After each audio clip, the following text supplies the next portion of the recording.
সুপ্রিয় দর্শক শ্রোতা, স্বাগতম আজকের বিশ্ব এর সংবাদ পরিক্রমায়। আশা করছি আপনারা সবাই ভালো আছেন এবং সুস্থ আছেন। আজ আমরা আলোচনা করব এমন একটি খবর নিয়ে যা শুধু ইরাক বা ইরানের নয়, বরং পুরো মধ্যপ্রাচ্য এবং বিশ্ব রাজনীতির গতিপথ পাল্টে দিতে পারে। হ্যাঁ, আমি বলছি 22 বছর পর অবশেষে ইরাক থেকে যুক্তরাষ্ট্রের সেনা প্রত্যাহার এবং নতুন ইরান ইরাক নিরাপত্তা চুক্তি নিয়ে। চলুন শুরু করি বিস্তারিত আলোচনা। তবে ভিডিওর মূল পর্ব শুরু করার পূর্বে আপনাদের কাছে অনুরোধ থাকবে, আপনারা অবশ্যই আমাদের চ্যানেলটি সাবস্ক্রাইব করবেন এবং সেই সাথে সাথে অল বেল আইকন নোটিফিকেশনটি অন করবেন এবং আমাদের ভিডিও অবশ্যই লাইক ও শেয়ার করে আমাদের সাথেই থাকবেন।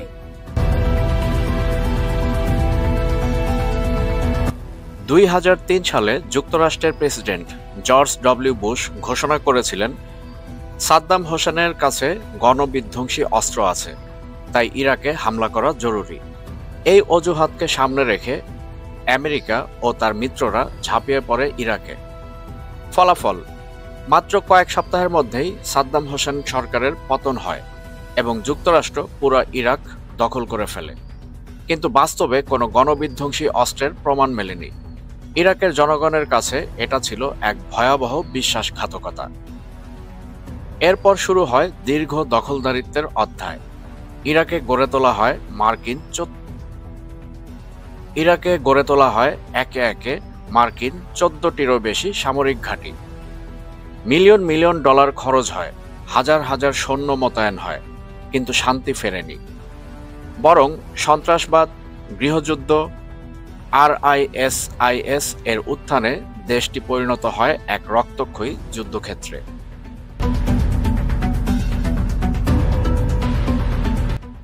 কিন্তু সময় বদলেছে। 2025 সালের আগস্ট মাসে ইরান ও ইরাক স্বাক্ষর করেছে একটি যুগান্তকারী চুক্তি। এই চুক্তির মূল দিকগুলো হলো, ইরান ইরাককে উন্নত ড্রোন, মিসাইল ও আকাশ প্রতিরক্ষা ব্যবস্থা সরবরাহ করবে। ইরানের IRGC বাহিনী ইরাকের ভেতরে প্রবেশ করে যৌথ নিরাপত্তার দায়িত্ব পালন করতে পারবে। ইরাকে নতুন যৌথ সামরিক ঘাঁটি গড়ে উঠবে।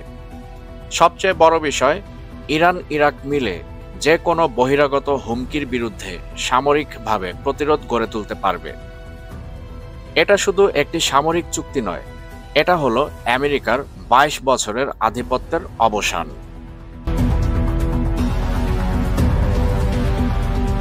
চুক্তি হওয়ার পরপরই আমরা দেখেছি নাটকীয় পরিবর্তন।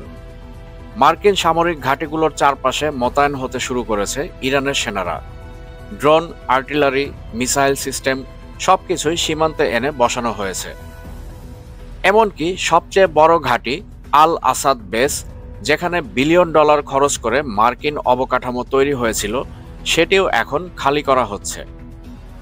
আমেরিকা ঘোষণা দিয়েছে তারা দ্রুততম সময়ের মধ্যে, অর্থাৎ আগামী 1 মাসের ভেতর প্রায় সব সৈন্য সরিয়ে নিবে। 11ই আগস্ট এই চুক্তি সম্পাদিত হওয়ার পর তারা ঘোষণা করেছে আগামী সেপ্টেম্বর মাসের মধ্যেই ইরাক থেকে তাদের সমস্ত সৈন্য তারা প্রত্যাহার করে নেবে। একসময় যে ঘাঁটি থেকে ইসরায়েলের যুদ্ধবিমান ইরানের বিরুদ্ধে মিশনে যেত, আজ সেই ঘাঁটির নিয়ন্ত্রণ চলে যাচ্ছে ইরান ও ইরাকের হাতে। এটা নিঃসন্দেহে ইতিহাসের এক বড় মোড়।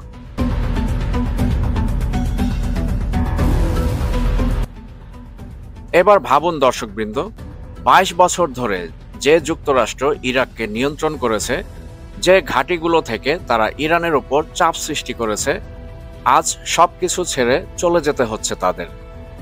কেন এটা এত গুরুত্বপূর্ণ?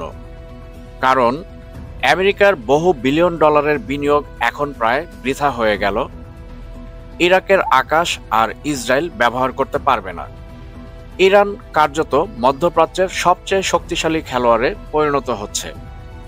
এই বিজয় শুধু সামরিক নয়, এটা এক কূটনৈতিক ও রাজনৈতিক জয়।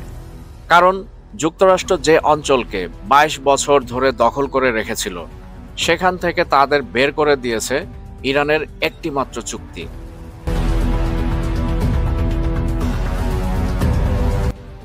ইরাকের জনগণের জন্য এটি এক স্বপ্নের মতো মুহূর্ত। 2003 সাল থেকে শুরু করে 2025 সাল পর্যন্ত প্রায় এক প্রজন্মের মানুষ দখলদার বাহিনীর ছায়ায় বড় হয়েছে। প্রায় প্রতিটি পরিবার কারো না কারো মৃত্যুর খবর শুনেছে।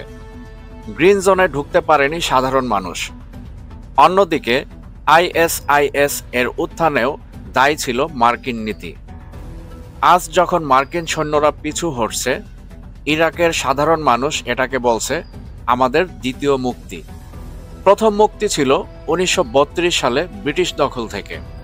এবারের মুক্তি হলো আমেরিকান দখল থেকে।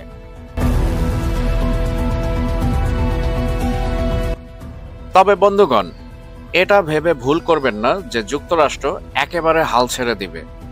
বিশ্লেষকরা বলছেন এখন তাদের নজর পাকিস্তানের দিকে। কেন পাকিস্তান?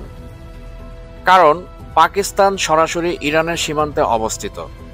যুক্তরাষ্ট্রে সেখানে নতুন ঘাঁটি বানাতে চাইতে পারে, আর পাকিস্তানও অর্থনৈতিক সংকটে রয়েছে, তাই আমেরিকার প্রলোভনের নতি স্বীকার করতেও পারে। এর মানে দাঁড়াচ্ছে মধ্যপ্রাচ্যের দখলদারিত্ব থেকে সরে গিয়ে এখন যুক্তরাষ্ট্র নতুন ফ্রন্ট খুলতে চাইবে দক্ষিণ এশিয়ায়। এই চুক্তি শুধু ইরাক বা ইরানের নয়, পুরো অঞ্চলের শান্তির ভারসাম্য বদলে দেবে। সৌদি আরব এবং উপসাগরীয় দেশগুলো এখন শঙ্কিত। ইসরায়েল বড় ধরনের নিরাপত্তা হুমকির মুখে পড়েছে। রাশিয়া ও চীন এই চুক্তিকে স্বাগত জানিয়েছে, কারণ এটা আমেরিকার প্রভাব কমিয়ে দিচ্ছে। বিশ্লেষকরা বলছেন এটা এক প্রকার নতুন ভূরাজনৈতিক জোটের জন্ম, যেখানে থাকবে ইরান, ইরাক, সিরিয়া, লেবানন। অন্যদিকে থাকবে যুক্তরাষ্ট্র, ইসরায়েল ও তাদের উপসাগরীয় মিত্ররা। বন্ধুগণ, ইতিহাস কখনো থেমে থাকে না। যা ঘটছে আজ ইরাকের বুকে, তা আগামী দিনের জন্য এক নতুন দিগন্ত উন্মোচন করছে। দীর্ঘ 22 বছরের দখলদারিত্ব শেষে ইরাক এখন মুক্ত হতে যাচ্ছে। ইরান পরিণত হচ্ছে আঞ্চলিক সুপার পাওয়ারে, এবং যুক্তরাষ্ট্র ধীরে ধীরে মধ্যপ্রাচ্য থেকে সরে যেতে বাধ্য হচ্ছে। কিন্তু এখানেই শেষ নয়। প্রশ্ন হচ্ছে, আমেরিকা এখন কোন পথে যাবে? পাকিস্তান কি হবে তাদের নতুন ঘাঁটি? আর ইরান ইরাকের এই জোট কতটা স্থায়ী হবে? এসব প্রশ্নের উত্তর দেবে সময়। তবে একটা বিষয় নিশ্চিত, মধ্যপ্রাচ্যের ভূরাজনীতিতে আজ এক নতুন অধ্যায়ের সূচনা হলো। ভিডিও শেষ করার পূর্বে আপনাদের কাছে অনুরোধ থাকবে আমাদের চ্যানেলটি সাবস্ক্রাইব করে আমাদের সঙ্গেই থাকবেন, এবং সেই সাথে সাথে all bell icon notification on করে দিবেন, যাতে করে পরবর্তী যে কোনো আপডেট আপনি সবার আগে পেতে পারেন। আর অবশ্যই আমাদের ভিডিও লাইক এবং শেয়ার করবেন। বন্ধুগণ, ভিডিও আজকার দীর্ঘায়িত করছি না। আমি আপনাদের সবার সুস্বাস্থ্য কামনা করছি। আপনারা সবাই ভালো থাকবেন, সুস্থ থাকবেন।